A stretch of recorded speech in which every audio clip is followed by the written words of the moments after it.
آپ کے خیال میں سوال میرا یہ، آپ کے خیال میں یہ جیل کے اندر ٹرائل ہوا ہے، یہ کیا یہ اوپن ٹرائل نہیں ہونا چاہیے تھا؟ اور کیا آپ کو نہیں لگتا کہ جج صاحب بڑی جلدی میں تھے؟ انہوں نے چھٹی کی درخواست دی ہوئی تھی، ان کی چھٹی کی درخواست جو ہے وہ منظور نہیں ہوئی، اور پھر انہوں نے جلدی جو ہے وہ فیصلہ دے دیا ہے، اتنی جلدی کیا تھی؟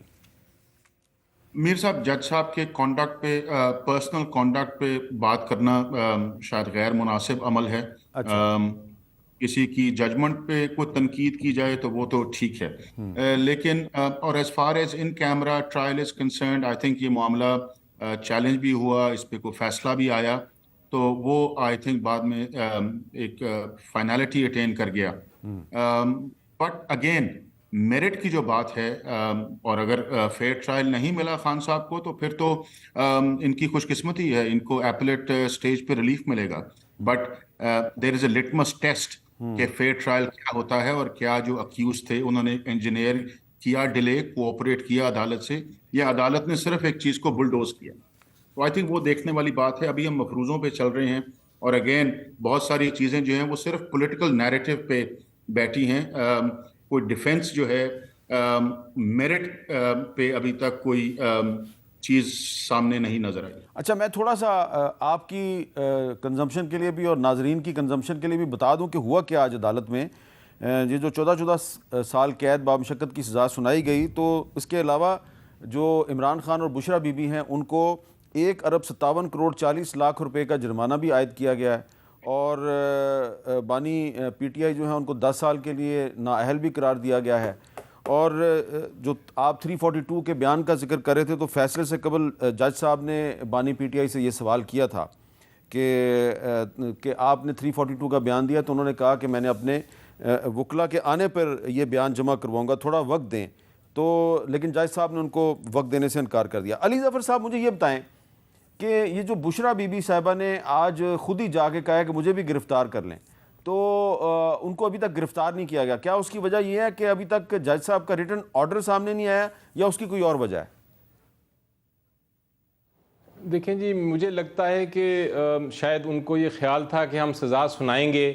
اور اس کے بعد ایک ڈرامہ نچایا جائے گا کہ بشرا بی بی کو گھر سے اریسٹ ہو رہی ہیں اور ان کو لے کے جایا جا رہا ہے، اور وہ جو ایک بنے گا نریٹیو، اور اس کے بعد اس کو پولیٹیکل مائلیج دی جائے گی اس کے اوپر۔ لیکن وہ جب خود چلے گئیں اور انہوں نے کہا کہ ٹھیک ہے آپ نے سزا سنا دی ہے، میں اب جیل آ گئی ہوں، اب مجھے اریسٹ کر لیں، تو وہ میرا خیال ہے وہ ڈرامہ جو تھا وہ ایک طرح سے فلاپ ہو گیا، وہ ہوا ہی نہیں۔ سو وہ جو ڈراپ سین تھا، اس کے بعد ان کو اب سمجھ نہیں آ رہی کہ وہ کیا کریں اور کس طرح اریسٹ کریں ان کو، تو میرا خیال ہے یہ اس کی وجہ تھی۔ اور آج آپ درست فرما رہے ہیں کہ آج صبح جو ہوا، وہ مجھے اطلاع ملی کہ وہ وکلا صاحبان جو گئے تھے، ان کو چونکہ یہ جیل ٹرائل ہو رہا ہے تو جیل کے اندر جانے کے لیے بھی جیل اتھارٹیز کی اجازت چاہیے، اور باہر آنے کے لیے بھی جیل اتھارٹیز کی اجازت چاہیے، تو وکلا کو باہر ہی بٹھائی رکھا۔ جج صاحب اندر گئے، ایک پروسیکیوشن اندر گیا ان کے ساتھ، اور اس کے بعد انہوں نے عمران خان صاحب کو جیل سے لے کے آئے،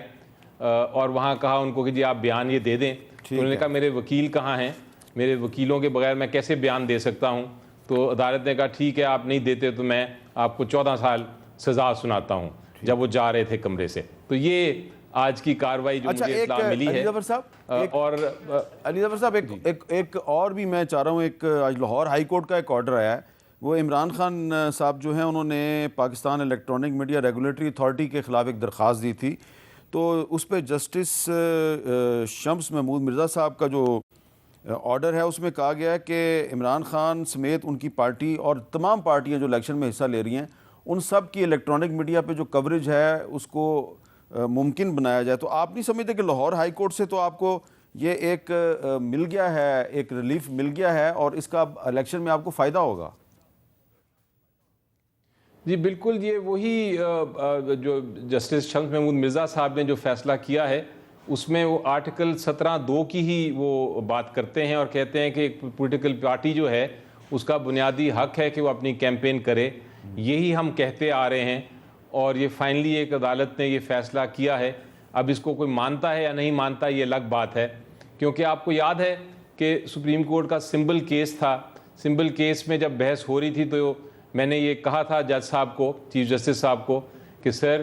ہمیں الیکشنز کی جگہ جو صرف پشاور میں دی جا رہی تھی، ہم نے الیکشن اس لیے ادھر کرایا، تو دوسری جگہوں پہ ہمیں الیکشن کرانے کی اجازت نہیں تھی۔ تو چیف جسٹس صاحب نے کہا تھا